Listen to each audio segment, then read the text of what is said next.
Hey Undertow listeners, Fred Greenhalgh here with another dose of eerie storytelling. Today we're entering TheWarningWoods, a podcast where haunting original horror tales come to life. Author and narrator Miles Tritle crafts bone-chilling stories about ghosts, demons, killers, and creatures lurking in the shadows. Each tale is a dark, twisted journey into the unknown, guaranteed to keep you on edge. You're about to experience one of their most spine-tingling episodes. If you'd like to get lost in the Warning Woods, listen to more episodes now, wherever podcasts are served. Enjoy.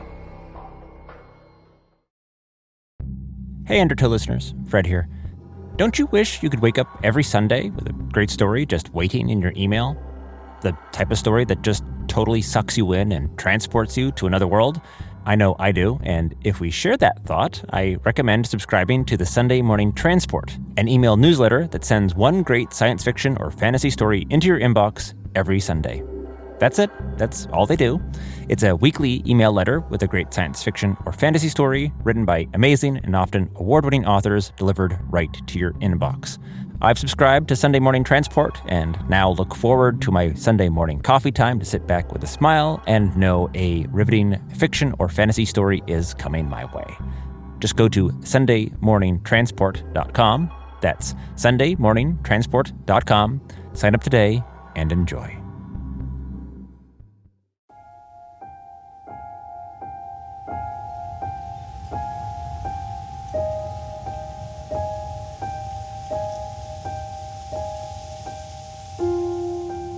All right, dude, you got everything?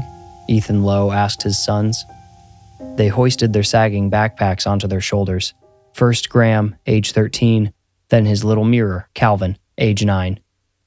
They nodded lazily, exhausted from a weekend of fishing and kayaking and late bonfires with s'mores and hot chocolate. Ethan hid a satisfied grin as he slammed the door of his red Ford Ranger shut. "You gonna come in this time?" Graham mumbled. Ethan shrugged and asked, "How come?"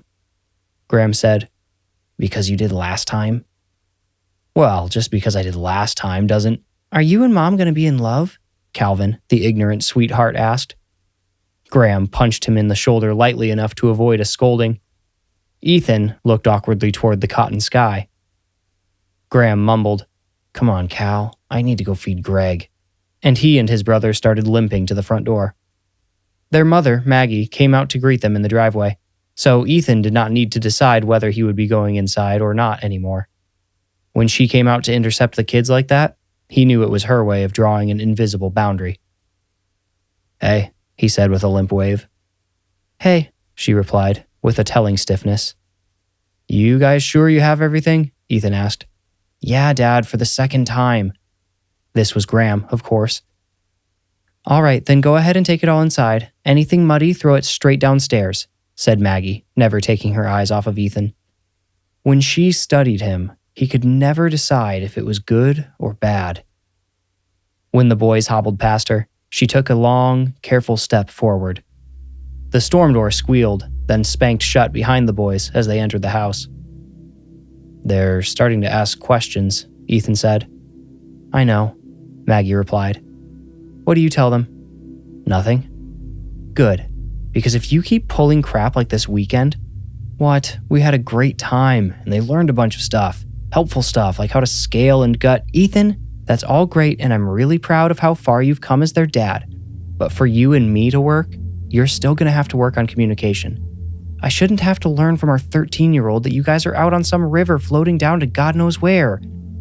"I knew where we were the whole time, Maggie. I promise you we were being safe and responsible." "Yeah, but you're missing the point. I didn't know..." "You know what? I'm sorry. I'm not mad at you. I mean, I stand by what I said, but I'm just stressed. I've got a lot on my mind. Do you remember Charlie Darris?" Yeah, hold on. The guy behind your house, right? Didn't his wife die a few months ago?" 2 years, but yes, that's him. Well, he had a stroke last week, and now his house is on the market. This crappy little neighborhood used to feel like a community, but now so many people have left, and... I mean, look around, Ethan. The types of people who've been moving in here have honestly had me looking at moving out. And now one of those people might live directly behind us. I'm just feeling really... Uncomfortable? Ethan tried. That's part of it. Well, Maybe you would feel better if I tried living here after the new person moves in." "Nice try," Maggie replied with an overblown eye roll. They locked eyes. Ethan winked, which made Maggie turn away, smirking. "Stop it," she chided. "Listen, things really have been good with us, but I'm still worried about what could happen if we involve the boys. If things go sideways again, Calvin doesn't remember when we were together, but if Graham has to watch us fall apart a second time, it might... I just don't want to think about what it could do to him." "He's sensitive," Ethan agreed, quickly adding, in a good way. "All I'm saying is, just think about it. Especially if you get some creep living in that house behind you. I won't like you guys living like that any more than you." A brief smile that she almost seemed to regret twitched on Maggie's lips. Ethan stepped forward to seize the moment, but Maggie had predicted this and was already pivoting toward the house, leaving him standing stupidly beside his truck. He couldn't help but grin, though, as he turned to leave. He called over his shoulder, "Oh, tell Calvin to put tomato paste on his crotch. That should keep the itching down." "What?" Maggie demanded. Ethan threw his head back and laughed as he hopped into the driver's seat, then shut his door. Maggie rushed over to his window and beat at it furiously until Ethan, still chuckling, rolled it down. He smiled, and she knew he was just kidding around before he said so out loud. "Now that I've got you here, can I have a kiss?" Ethan asked. Maggie leaned forward, pushing her lips out to meet his. But just before they touched, she smacked him on the cheek and retreated back to the house. This time, it was her turn to laugh. A moving van backed into the driveway of the house behind Maggie's on Tuesday morning while the kids were at school, just under a week after Charlie Darris moved into assisted living. Throughout the morning, as she edited photos for work, Maggie heard sounds coming from the house, but never saw anyone. The newcomer or newcomers left all the blinds closed as they moved in their belongings. She needed to meet a client's deadline, so she resolved to go introduce herself later in the day. Let them settle in before you go hounding them. The boys came home before Maggie completed her edits. Graham walked from the middle school, and Calvin rode the bus from Campbell Elementary, and they typically arrived within minutes of each other. That day, Graham beat Calvin's bus. He went inside only to dump his backpack on the floor in the middle of the entryway, of course, and grab a jar from the kitchen. "Who's that?" Maggie called from upstairs. "It's me, Mom," Graham responded. His voice had suddenly dropped an octave about 6 months prior, audibly differentiating him from his little brother. He said, "I'm going to go catch some crickets for Greg. I'll be back in a minute." Maggie's backyard garden grew along the fence separating her yard from the one formerly belonging to Mr. Darris. His garden did the same on his side, and the two of them had often swapped vegetables over the fence when they happened to be out at the same time. Mr. Darris's garden had already begun to wither, choked out by grasses springing up between the peppers, carrots, tomatoes, and herbs. He had also built an impressive composting box, from which he had often shared smelly but rich compost. These were among the many reasons Maggie would miss having him as a neighbor. Graham had strategically placed rocks around his mother's garden to provide false shelter for crickets he could then harvest to feed to his pet gecko, Greg, who had been gifted to him a year ago by his father. He placed his empty jar on the grass and started flipping over these rocks, cupping his hands over the insects beneath and scooping them up. He was about halfway done when he heard the school bus hiss to a stop at the end of the block. Right on cue, Calvin came slogging across the yard, dragging his backpack, which he always overfilled with books from the school library. He left his backpack beside the garage and joined Graham next to the garden. "Catching crickets?" he asked. "Duh," said Graham, gesturing to the jar of panicking bugs. "Can I feed him some?" Calvin asked. He loved feeding Greg. "Yeah, sure, if you want to." Calvin clenched and pumped his fists in victory, then crouched to help his big brother collect crickets. But after only a handful of seconds, Graham sensed his brother look up and heard him stammer, "Oh, hi." Graham looked at Calvin, then, seeing his brother looking over the fence, turned to look there as well. Calvin's greeting had been directed at a sweaty, elderly woman standing in the middle of Mr. Darris's yard in what Graham was pretty sure was a nightgown, not a dress. It was white with little blue things that were probably flowers, Graham could not tell at their current distance, and shapeless like a pillowcase. The woman's shoulder-length gray hair billowed in dry tufts. Her split ends looked translucent under the afternoon sun, like the wispy remains of a torn spiderweb. The woman was short and looked stocky, but that may have only been due to the formless dress. Most notably, she was scowling at the boys with a sour frown and intense, almond-shaped eyes. "That's close enough," the woman spoke with an accent neither boy recognized, something European for sure. "It's okay, we live here," Graham explained, believing the woman must have mistaken them for a couple of pranksters hiding in the garden. The woman jabbed a finger at their house and said, "I know, you come no closer to here." Calvin nodded sheepishly, but Graham, with fresh testosterone flooding his veins, felt indignant. Who was she, anyway? He rose to his feet. "Pretty sure I'm allowed to come this close," he said, placing his empty hand, the one not holding the jar of crickets, on the chain-link fence. "Get back," the woman scolded. "Graham, come on," urged Calvin. He took a few steps away, attempting to draw his brother out of the confrontation. "Are you the new neighbor?" Graham asked, as if nothing else had been said. "You, get back now." "We're not bothering you, lady. We're just collecting crickets. Look." Graham held his jar in the air, secretly hoping the sight of the insects climbing all over one another would gross the woman out. "We feed them to my pet gecko. He loves to chomp them in half, and sometimes the half he doesn't swallow." A ringing plink distracted him from the rest of his sentence. It sounded no different than any other time a cricket jumped against the glass, but this time he had felt it in his palm, like a tiny electric shock. He inspected the jar momentarily, turned to finish his disgusting description of Greg bisecting crickets, then whipped his head back to the jar. One cricket lay still, belly up. Yellow pus oozed from behind one of its eyes. As he watched, a second cricket launched itself at the glass near the center of his palm.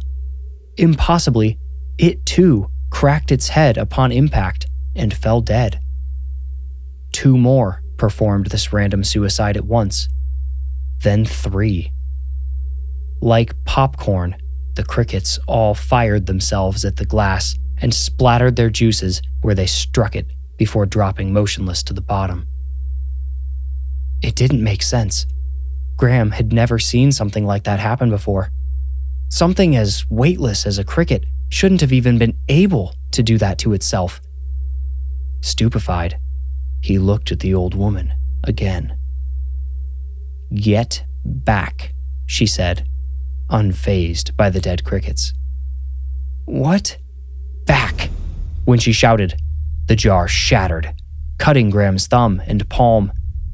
Blood oozed instantly. Graham clenched his throbbing fist and ran past Calvin toward the back door. Calvin watched him go.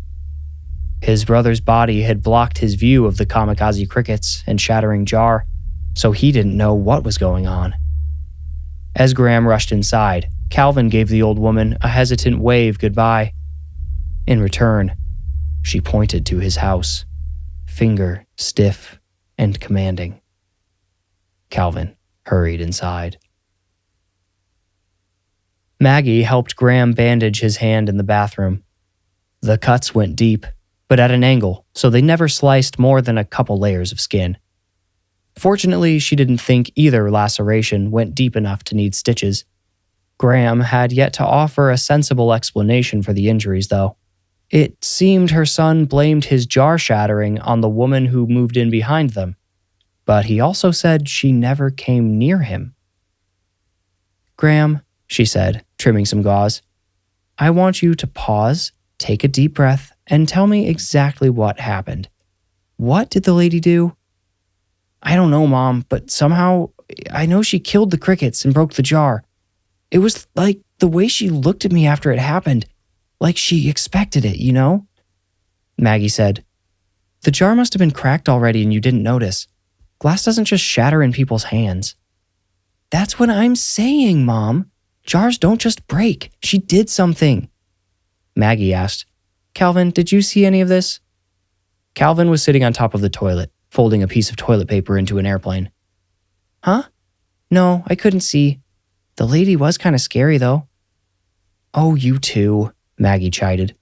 She's just an old lady from a different country. Right? You said she had an accent? Just because she comes from somewhere else doesn't make her... No, Mom, Calvin cut in. She was trying to scare us away. She looked like she wanted to hurt us. She did hurt me, Graham insisted. Well, the next time she's out, let's all just go apologize and introduce ourselves, okay? Maggie suggested. The boys looked up at her with stone faces. Boys, come on. Mr. Darris is impossible to replace, but she can't be that bad.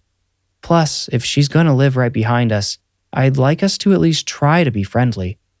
Trust me, it's miserable to live around somebody you don't get along with. You mean like Dad? Asked Graham. He slipped an undertone into the word, like a knife hidden up a sleeve, but Maggie was used to his little assassination attempts.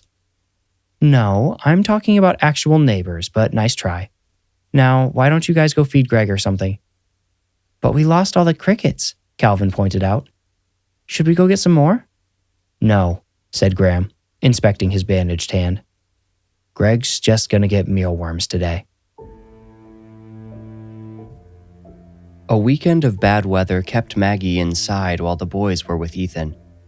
On Sunday, she was gazing out at her garden through the rear sliding door while sipping her morning coffee when she noticed the house behind's rear door swinging open. The old woman her sons had told her about stepped through, holding a brown paper bag. She went through the door sideways, closing it as she went, so she did not notice Maggie standing behind the glass. Maggie, wearing only her bathrobe, moved away before she could be seen. Minutes later, rain started drumming on the roof and windows. The gutter made an annoying plunking sound, which made Maggie pause the audiobook playing from her phone, set down her empty mug, and go upstairs to find her earbuds. She checked her bedside table, her desk drawers, but did not find them.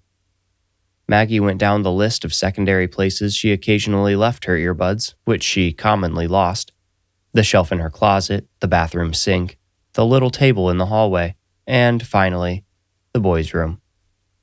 It was usually the last place she looked, but in the past she had both left them in there while doing chores and had them stolen by Graham. She scanned the surfaces in their room without luck before checking the drawer of Graham's bedside table where he had stashed them once before. This table sat right below the window, over which the blackout curtain was still drawn. Maggie opened the drawer, and after its woody grunt, she heard an eerie squeak, followed by a slightly lower-pitched echo. Ee-aw, ee-aw. The familiar yet out-of-place screeching went, loud enough to cut through the rain and glass. It wasn't the sort of sound to cause alarm, but it made Maggie curious. She peeled back the curtain a little to peek through, and her eyes immediately magnetized to a slow movement. She saw the old woman again. Now she was sitting on the freestanding porch swing Charlie had left behind, rocking back and forth with that brown bag in her hand. The swing's chains were what Maggie had heard. Nothing but a tattered canopy above the cheap swing sheltered the woman from the pouring rain, but she appeared unbothered by how it saturated her clothes and flattened her hair. Maggie felt awful for the woman. It seemed immediately apparent that she had a mental disorder, dementia perhaps. What else could explain how she looked so relaxed while getting soaked in the icy rain? The woman reached into the soggy bag, staring vacantly ahead. She took something out in a clenched fist, raised it to her mouth, and stuffed it in. When she took her hand away from her mouth, a dark liquid ran down her chin, doubling as she chewed, masticating side to side like a cow. She stuffed the next handful into her mouth much more quickly than the first. Watching the woman nauseated Maggie, not only because of the disgusting visual and disturbing question of what the woman was so grotesquely devouring in the rain, she also felt sick with concern for her. What if that poor lady, who as far as Maggie could tell lived alone, was out there stuffing her face with raw hamburger meat or something? Maggie didn't want to think it, but she could not deny the substance running out of the woman's mouth looked a lot like blood. Maggie let go of the curtain and sat on Calvin's bed to think. She felt like she should call someone, but who? The police? The hospital? Those options seemed a bit extreme considering she knew nothing about the woman besides the strange behavior she had just seen and the wild accusations from her sons. As she considered various unattractive options, she heard the chains stop mid-squeak. She peeked out again and watched the woman carefully stand. She took 3 uneven steps and pivoted toward the door, and when her back was turned to Maggie, she let go of the wet paper bag. It caught a gust of wind and rode it, traveling in a deep arc upward and disappearing over the house. Maggie's attention remained trained on the old woman, watching her carefully, hoping she would not fall. So when the paper bag slapped against the outside of the window directly where her face had been, Maggie screamed and flinched away, releasing the curtain. Hand to her panting chest, she laughed at herself for having been so startled. She looked out again. The bag had blown away, and the woman was now halfway through her back door. When it closed behind her, Maggie quit watching. She decided she needed to meet that woman, even though she wasn't really sure she wanted to anymore, so she could get a better read on her and maybe decide if she needed help. For the time being, as long as she changed into some dry clothes, she would likely be fine. Maggie found her earbuds right next to the coffee maker. When Ethan dropped the boys off Sunday evening, Maggie dared not go out in the persistent rain to talk to him. Weather-related depression made her not want to speak to Ethan at all, or, honestly, the boys for that matter, so she hoped he would not brave the rain either. But he did, and he looked pissed. "Dad's mad at the neighbor lady," Graham said, head down as he entered the house and passed Maggie. "Hi, Mom," said Calvin, following his brother. Ethan was close behind him. "What's wrong?" Maggie asked, keeping her voice low and calm, trying to project that energy onto her ex-boyfriend. Ethan shut the door behind his dripping self and turned to Maggie with sizzling eyes. Maggie knew that look. She asked, "Do we need to talk outside?" "No, it's fine," Ethan sighed. "I'm not mad at you or the kids." "Graham said it's that lady who moved in behind you. Did she cut Graham's hand?" "What? No. Graham broke the jar he was holding and the glass cut him. It wasn't even that bad." Ethan grunted. "That's not what he told me." Maggie crossed her arms and leaned against the wall, asking, "Oh yeah? And how did he say it happened?" "He told me she was threatening them and said she started screaming at them to get away while they were just getting crickets out of the garden. And then when he rightfully stood up for himself and his little brother like I taught him to do, she smashed the jar in his hand." "Huh," Maggie huffed in feigned astonishment. "What?" "How did he say she did that? Smash the jar?" Ethan used both hands like an otter to wipe the water running down from his hair and said, I guess I kind of pictured her just smacking, I don't know. Or maybe the fence was there, so it could have hit that." "Graham!" Maggie yelled upstairs. He was already holed up in his room. "He's probably got headphones on," Maggie thought. She turned back to Ethan. "Well, just so you know, and because you're maybe wondering what kind of mother would let someone get away with that, your son claims that poor old woman willed the jar to break. He thinks she used telepathy or something." "No, Graham does?" Ethan asked in real astonishment. "If you don't believe me, no, hold on. Ethan interrupted. That doesn't sound like him at all. Do you really think he'd make something like that up? Do you really think an old lady magically smashed a glass jar in his hand? Maggie retorted. Ethan thought, then said, She must have done something to make him believe she did. Like what, Ethan? What could she possibly have? You know what? I don't care what she did. Even Calvin talked about the way she talked to them like he was terrified of her, and you just let it go? I wasn't out there, Maggie replied. But since then, you didn't think, Ethan? I'm pretty sure she has dementia. Ethan froze, except for one muscle in his jaw that twitched. His lips twisted as he sucked his teeth. Maggie continued, I watched her sit and eat out of a paper bag in the rain yesterday. I'm not sure if she even knows where she is. She probably thought the boys were going to try to hurt her or something and… Wait, Ethan interrupted again.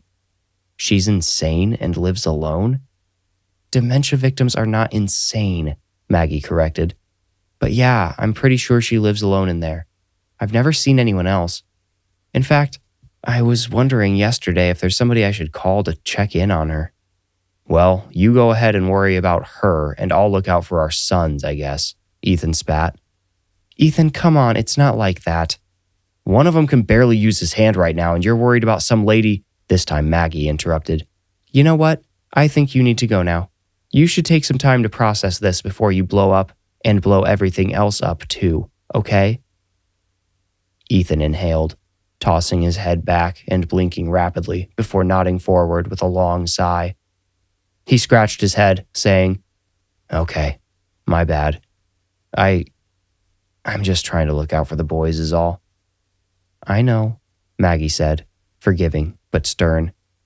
Come back when you can trust that I am too. Ethan spoke aloud to himself as he started his car and backed out of Maggie's driveway. Come back when I can trust you, huh? Sure, honey. You know what? I do trust you when everything's fine. But look, the minute there's a problem to deal with, you find every excuse not to deal with it.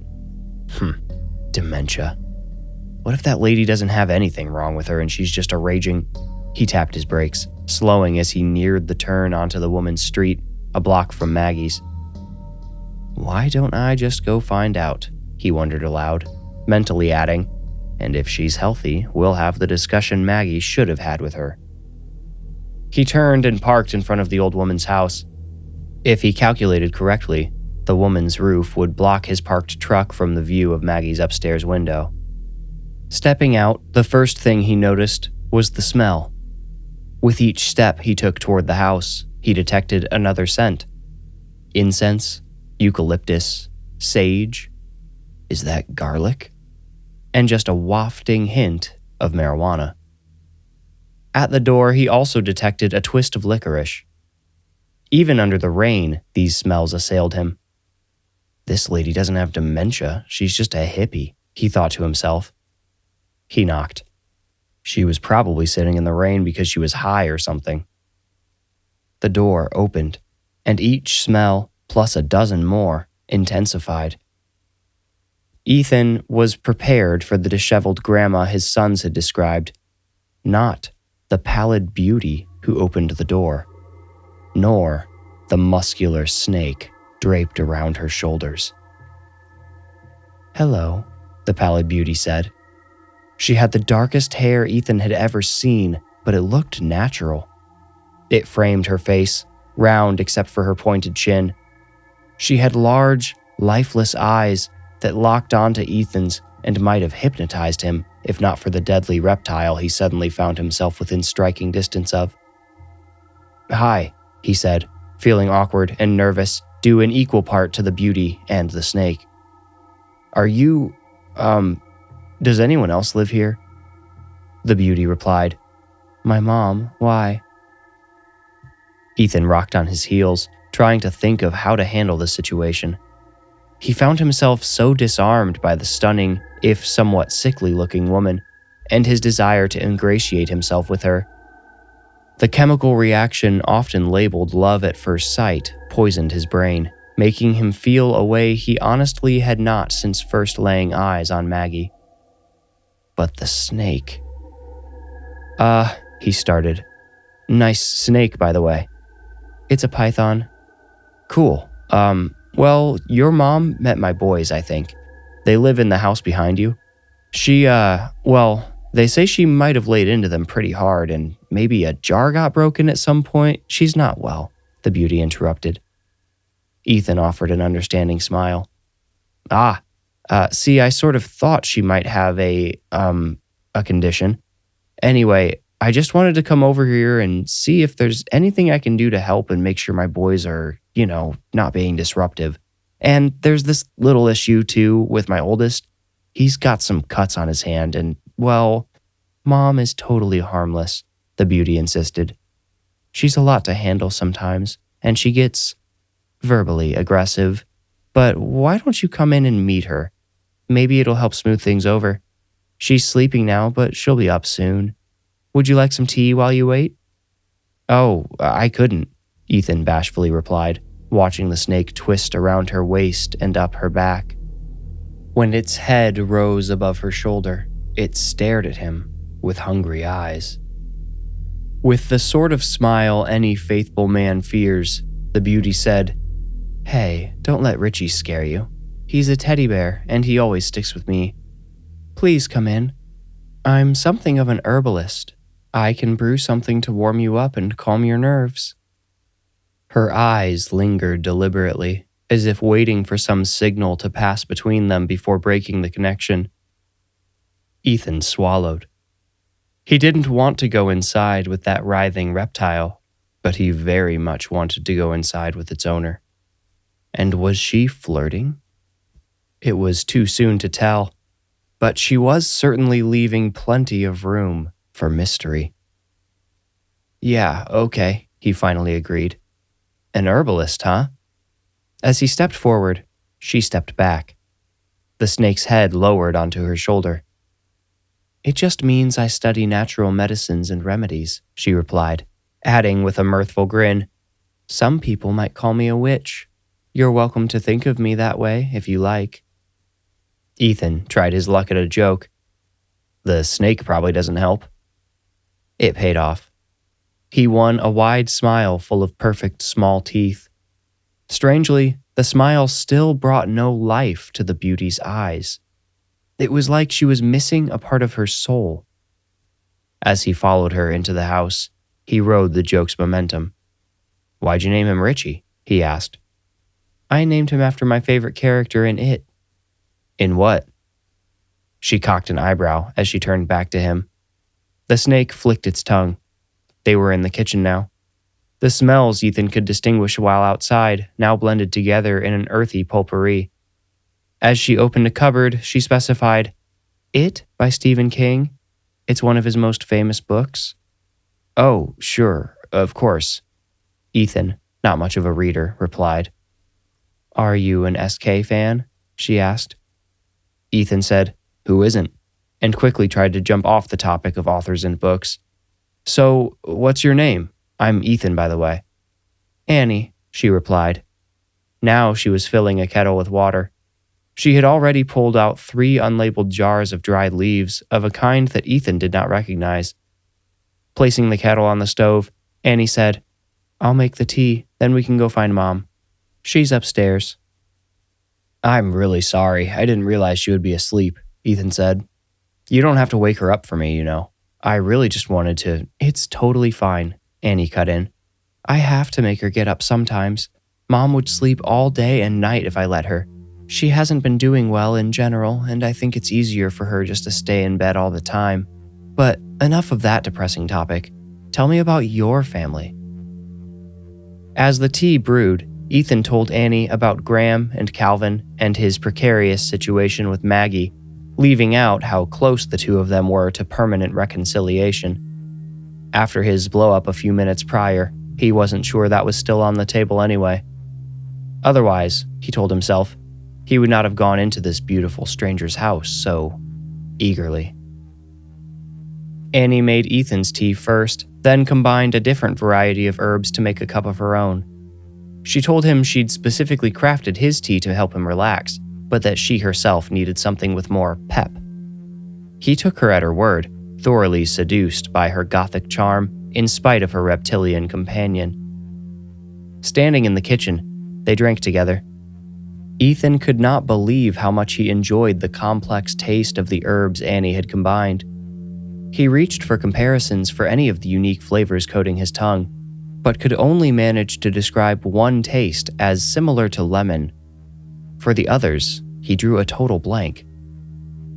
The conversation turned away from Ethan's family to Annie's, and just then, Annie cocked her head sideways and scrunched her eyes. "Did you hear that?" she asked. "I think I heard Mom upstairs. I should go check on her." "Oh, okay. Should I just wait here?" asked Ethan, swirling the dregs of his delicious tea. The effects seemed to be working. He felt incredibly comfortable in the strange house and no longer felt any nerves around his beautiful host or her watchful friend. "No, please," said Annie. "Come up with me. She can't always stay awake for too long." Ethan followed Annie to a staircase and they ascended. Though he had not heard any noises himself, Annie must have been correct, because standing in a doorway at the end of the upstairs hallway, scowling, was the old woman Ethan came to see. "Mom, this is Ethan. His family lives behind us," Annie said. The old woman's scowl deepened, and she said nothing. "Hello," said Ethan. He experienced some trouble closing his mouth.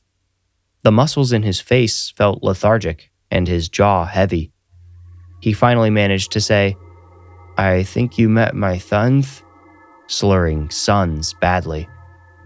Somewhat ashamed, he turned to look at Annie. She was already watching him, as was the snake resting on her shoulder. "Are you all right?" she asked. Down the hall, her mother slammed her bedroom door shut, disappearing behind it. "I feel really tired all of a sudden," Ethan slurred. "Okay, let's sit you down in here." Annie stepped around Ethan and turned the knob on the door next to him. She then paused, seemingly struck by a thought, and reached into her pocket. "Take this stone," she said, putting a small flat rock into his hand.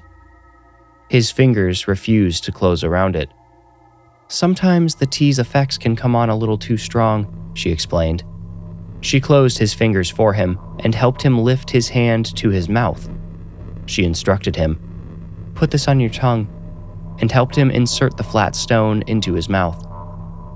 Ethan could no longer speak, not just because the stone weighed down his tongue, but due to whatever the tea was doing to him. And worse, after his hand dropped away from his mouth, he lost the strength to raise it again to remove the stone. Now Annie finally opened the door. Ethan's eyes opened as wide as his numb facial muscles would allow. At first, he thought the walls in the new room were moving. His eyes tracked a pattern of brown Rorschach shapes drifting across them near the floor. The snake on Annie's shoulder slithered off of her and escaped under yet another door down the hall. Annie stepped back. The head of an enormous python appeared at Ethan's feet. A scream built in his chest, but had no way out.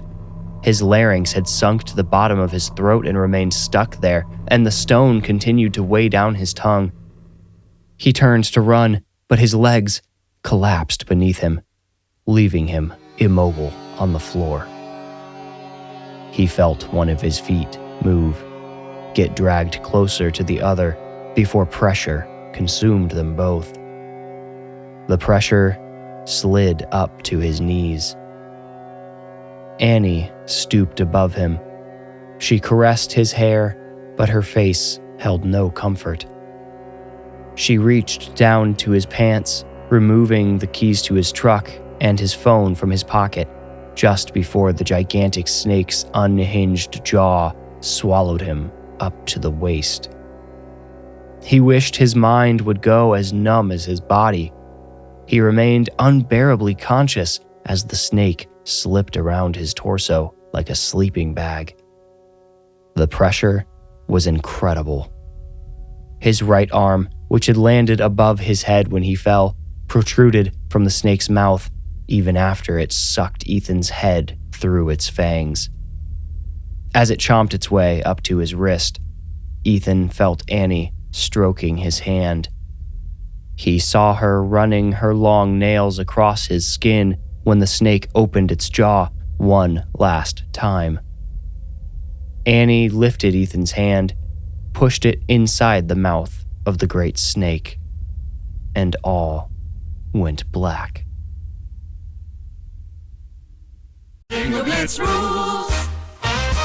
If your bingo has ads in it, That's not a bingo. if it doesn't have the coolest tournaments, mini games, and the most breathtaking design, Nope, not a bingo. if your bingo moment makes you feel so excited that you just want to burst in joy and scream out loud, bingo! Sorry, so you're playing... Bingo Blitz? Now that's a bingo.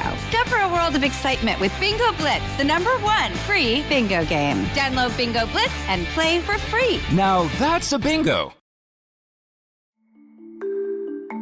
For many businesses, the holiday season can be both an exciting and stressful time. With so many balls in the air, one thing you definitely want to know you can rely on is how you're selling your products. And with Shopify, you can rest easy knowing it's the home of the #1 checkout on the planet. Nobody does selling better than Shopify. And when it comes to successful brands like Aloe, Allbirds, or Skims, an often overlooked secret is all the things that go on behind the scenes that make selling and, for shoppers, buying simple. For millions of businesses, if you take a peek behind that curtain, you'll see that Shopify is what makes it all possible. Shop Pay boosts conversions up to 50%. So that's more happy customers and way more sales going. It's true all the time, but especially this time of year, your commerce platform better be ready to sell wherever your customers are scrolling or strolling. On the web, in your store, in their feed, and everywhere in between. Businesses that sell more sell on Shopify.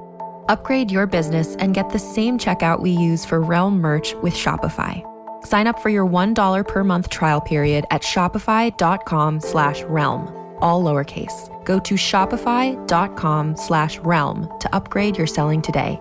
Shopify.com/realm.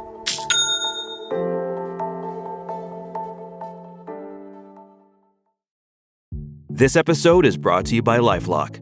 The holidays mean more travel, more shopping, more time online, and more personal info in places that could expose you to identity theft. That's why LifeLock monitors millions of data points every second. If your identity is stolen, their US-based restoration specialist will fix it, guaranteed or your money back. Get more holiday fun and less holiday worry with LifeLock.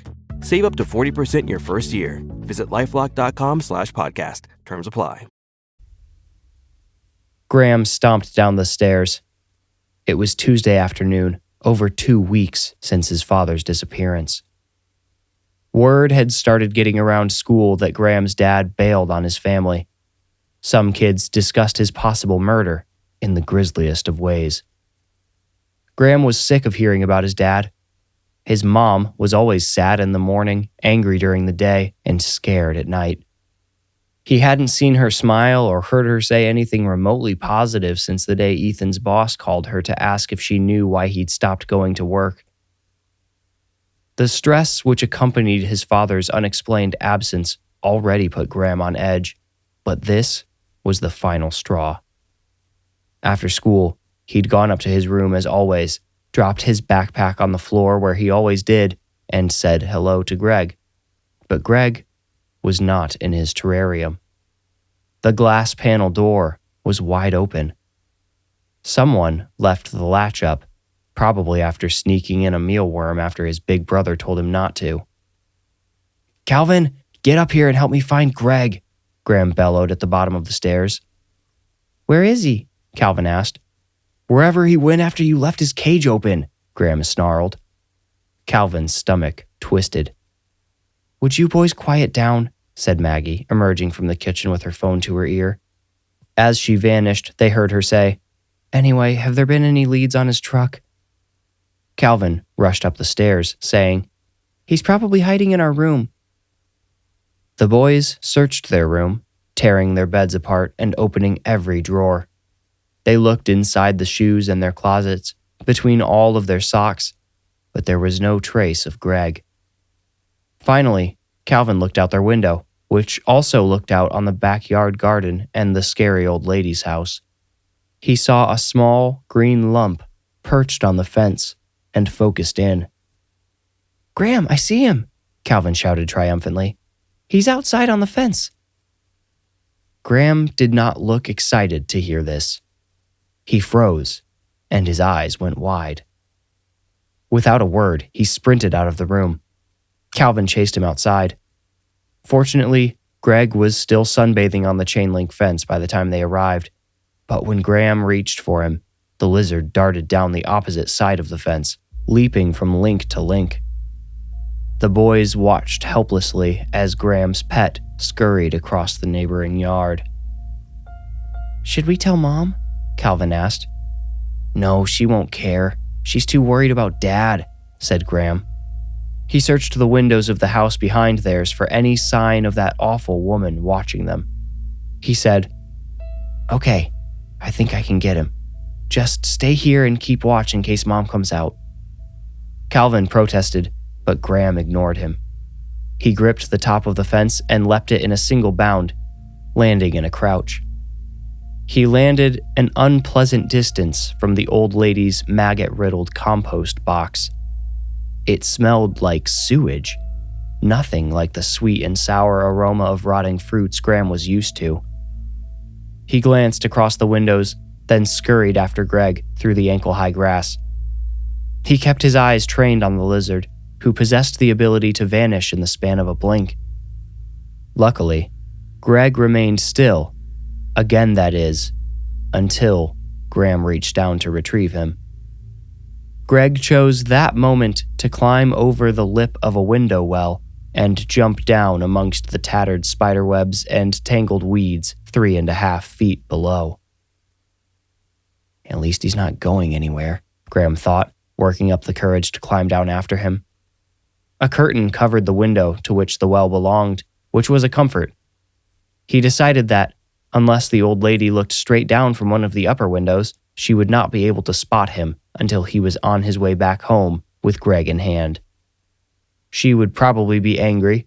She would probably act out if past experience told him anything. But what could she really do to him? Yell? Getting verbally abused by a crazy lady beat losing his beloved pet and precious gift from his missing father. "Graham, what are you doing?" Calvin whispered loudly across the street. Graham ignored him. A small ladder hung from the side of the well, but Graham dropped down without using it. The impact of Graham's shoes startled Greg, causing him to run halfway up the window. "Stay still, boy," Graham mouthed, his words forming on a gentle breath. Yet somehow, it seemed, someone heard him. Or perhaps someone had been waiting. The window pane Greg clung to slid upward, apparently on its own. Graham panicked and tried to snatch Greg in order to escape, but Greg dodged his fingers and scurried through the window, climbing up the interior side. A pale hand reached from beneath the curtain to catch Graham's ankle. He managed to release only a truncated cry as the hand yanked him off balance. He landed on his rear with the wind knocked out of him, but remained still only a moment before a second hand emerged and doubled the strength of the first. In a blur, Graham disappeared through the curtain. Expecting to see the hideous, angry eyes of the woman who threatened him weeks before and shot him countless evil glances over the fence, Graham stammered with surprise at the face of a serious woman about the same age as his mother. She had pulled him into a dark, semi-finished basement room with carpet but no drywall. A light bulb socket hung from between two uncovered trusses, but no light bulb had been fixed in it. Next to where the bulb should have been, Graham instead saw the head of a Burmese python. Graham, a reptile enthusiast, recognized the species immediately. For a python, the snake was not particularly large, maybe 9 feet, but dangling above him like that, it may as well have been 20 feet long. It would have been able to kill him just as easily, he knew. "Who are you? Why do you have that snake?" he asked. "I'm Annie, and this is Richie," the woman said, I see you're also a reptile lover." The woman looked up, and Graham followed her gaze to the ceiling where he noticed Greg, perfectly still, probably paralyzed with fear in proximity to such a versatile predator as the python. The snake noticed Greg, too. It coiled back against the light bulb socket, flicking its tongue. "Stop him!" Graham screamed, but it was too late. The python's jaw split, and it lunged. In a snap and a flash of glistening scales, Greg was gone. Annie gave Graham no time to grieve. She snatched his wrist, dragging him to his feet with surprising strength, but he managed to wriggle free of her grip anyway. He turned toward the window, towards escape, and screamed in horror when it slammed shut, again seemingly of its own accord. He heard Annie, behind him, hiss, "Sta!" and the snake, which had so hastily and thoughtlessly consumed his pet, fell on top of him. It coiled around his right arm, locking his shoulder into an outward position and offering its tail to its mistress. She took hold of it and leaned in close enough for Graham to feel her breath in his hair. "Follow me," she whispered. Graham showed only a moment's hesitation and was punished with a subtle but effective tightening on his shoulder joint. The snake's eyes studied him as Annie led him up to the ground floor, then continued upstairs. The python seemed to be an extension of Annie herself, a part of her grown from her soul and separated into another physical form. She seemed to trust it fully, never bothering to glance back at Graham herself. Through the windows, Graham could hear Calvin calling for him outside the house. He wasn't raising his voice loud enough to alert their mother, probably fearing the trouble he would get them both into if she found out they had jumped the fence. Graham wished he would just go tell her the truth. Calvin must have been watching their house and not have seen how violently Graham disappeared. Through the window at the top of the stairs, Graham caught a glimpse of his little brother treading carefully along the side of the house. Risking his life in desperation to save it, he slapped his snake-free hand against the window and yelled, "Help me! Calvin, help!" Annie tugged on the python's tail, and the snake, in turn, torqued itself around Graham's shoulder. It turned the socket so far that Graham was forced to bend backward to compensate, and the pain emulsified the rest of his words in an involuntary howl. "Stop," Annie ordered. The python uncoiled from Graham's shoulder, which caused a brief agony nearly as intense as his squeezing before it offered any relief. The snake slithered through the stair rails.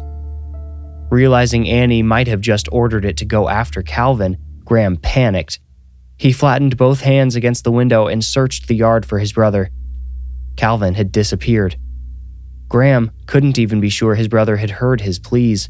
He could only hope. Without the snake threatening to break his arm, Graham felt slightly emboldened.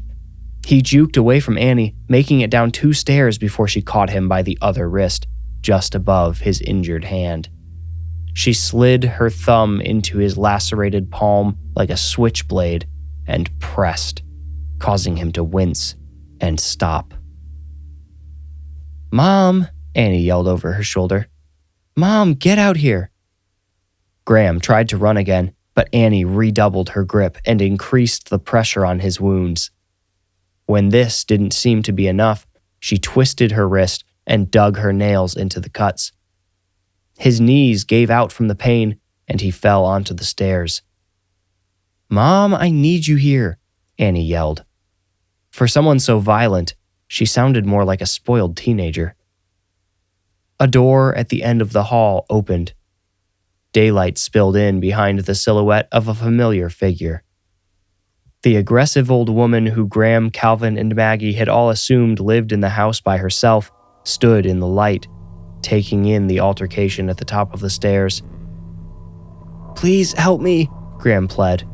"She's hurting me. I just want to go home. I promise I won't say anything. I know I shouldn't have come into your—" "Open the door, Mom," Annie said over Graham's babbling. The old woman remained still. Annie mumbled, "Fine, I'll do it without you, but if he gets away." Yanking him by the hand, Annie dragged Graham back up the stairs and led him to a closed door near the top. She positioned her thumbnail to do some real damage as she removed the grip of her other hand in order to open the door. She grabbed the knob and turned it. "No," came the old woman's raspy Eastern European voice. "No more." "Just stay out of it," Annie replied.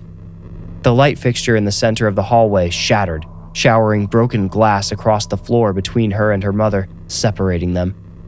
Or so Annie intended it to. The old woman took a step forward, a barefooted step, but the tiny shards all appeared to blow away from the bottoms of her feet. "What are you doing?" Annie demanded. "How can you do that again?" She seemed to have momentarily forgotten Graham. Her grip on his hand waned. "No more," the old woman repeated, with another effortless step through the mess of glass. "Mom, stop. Just go back to your room and forget about it." The old woman was now close enough for Graham to see she had tears running from her eyes. "No more," she said a third time. She was now close enough to place her hand over Annie's on the doorknob. Graham could not focus on any one thing for long because everything he was seeing either answered a question or created one. The shattering light fixture reminded him of the jar which shattered in his hand, creating the wounds which were now being so heinously leveraged against him. The way the old woman had brushed aside the broken glass without touching it reminded him of the self-operating window which had opened and closed at Annie's will. Did these women both have telekinetic powers? Could something like that, which Graham had until recently not believed to be real, be hereditary? While Annie was distracted, Graham yanked his hand away. Annie tore her gaze from her mother as she tried to regain her hold on him, but behind her, her mother twisted the doorknob and cracked open the door. "No, Mom, don't!" The old woman slipped through the door, slamming it shut behind her. Graham now realized he may have mischaracterized her. Perhaps she hadn't been angrily defending her property from what she perceived to be a couple of hooligans, but rather a sick woman imprisoned by her own daughter who was trying to save them from her wicked ways. Annie dove toward the door. Graham stood, able to run, but too captivated by what was happening to do so. Something near the ceiling slid down the wall and landed behind the closed door with a thump which rattled the furniture and shook the floor. Annie dug her shoulder into the door, but it would not budge. "Mom!" From the other side came a chorus of croaking floorboards, then a raspy, gut-wrenching scream. It ended prematurely, cut to silence abruptly. That's when Graham ran. He charged down the stairs. The house's layout was nothing like his own, and he found himself quickly lost. He knew the front door must be near, but since he couldn't find it, he tried a door in the kitchen he thought might lead to the garage. It did. He opened the door, and an all-too-familiar vehicle was parked there. His father's red Ford Ranger. Upstairs, Annie was still wailing against the blocked door. Whatever the extent of her telekinetic powers, Graham thought they must not have been strong enough to help her save her mother from whatever was behind that door. He left through the garage, sparing only a few precious moments to examine his father's truck. It looked exactly like it had the day he dropped Graham and Calvin off for the last time. Graham even saw the Doritos wrapper he had left in the passenger cup holder still there. His stomach sank even lower. He left through the garage's back door and ran to the fence, but as he climbed over, something heavy pulled his right leg back down. He looked down in terror at Richie the python, spiraling up his leg. Desperate to keep Richie from climbing any higher, Graham threw himself over the fence, tumbling to the ground as he pushed down against the snake. He hoped Calvin had made it home and that maybe help was already on the way. The python was now above his knee and still climbing. If he wrapped around Graham's stomach or, God forbid, his neck, he would be dead. Graham searched the grass for anything useful. Not finding anything, he swung his leg at the fence, hoping one of the sharper ends of the chain link near the bottom would injure his cold-blooded assailant. Was Richie still working off of Annie's commands, or his own predatory instinct? Graham's searching fingers tapped something sharp. Miraculously, he retrieved one of the shards from his very own shattered cricket jar. "I'm sorry," he whispered to the snake, climbing his leg. With a ferocious stroke, he sliced at its belly. Furious, Richie raised his head and bared his fangs. With a powerful kick, Graham rolled himself over and plunged the glass shard downward, piercing the roof of Richie's mouth. Within seconds, the vice grip around his ankle, calf, and knee loosened. Leaving the bloody glass shard behind, Graham ran into the arms of his mother. Based on Graham's report, the police obtained a warrant for Annie's garage. When they arrived to search it, they also arrested Annie on charges of kidnapping and child endangerment and hauled her away immediately. The initial warrant only allowed them to search the garage, but when they found Ethan's truck parked there, they secured a warrant for the entire premise. Graham warned them that there might be something grisly upstairs. He wasn't sure what had cut the old woman's terrified final scream off so abruptly, but he guessed it wasn't something that would appreciate a bunch of armed strangers busting into its home. Perhaps fortunately, depending on whose perspective you view it through, when the police went up to that closed room near the top of the stairs and forced the door open with a team of 4 strong officers, the gigantic snake they found within was too lethargic to defend itself. A massive lump near the top of its throat would have kept it from moving anyway. While Ethan's remains were never discovered, investigators suspected they knew his fate based on the fresh corpse of Annie's mother they cut from the beast after putting it down. Annie the Snake Witch Mruksek is currently locked in solitary confinement after odd coincidences kept injuring her cellmates. She will be up for parole in 2036. Maggie moved herself and the boys away from the tragic memories at their childhood home. Although Ethan's case officially went cold, Maggie too felt his life must have ended that day after he dropped off the boys just a few feet away from them. She wished their last words to each other had not been in anger. She had loved him more often than not, and even when she hated him, she still loved him. Without him in the picture, she now faced the daunting task of raising 2 rapidly growing boys on her own. She had already sort of done that for their whole lives, but this felt different. She began the colossal undertaking of making new memories in their new home with a simple task: a trip to the pet store. That day, when Graham and Calvin got home, they saw the stand which had once held Greg's cage set up in the living room. Upon it sat a large tank, a fish tank, full of everyday, ordinary goldfish. And they smiled.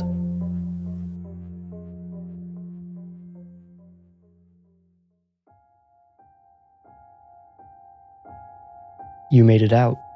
Congratulations. If you enjoyed the story, please rate, like, review, or subscribe. For ad-free episodes and bonus Into the Woods episodes, become a patron with the link in the description. You can also support the show by buying merch. That link is also in the description below. To stay up to date, follow me on Instagram at TheWarningWoods. If you feel ready, meet me here next week for another journey into the Warning Woods. Thank you for listening.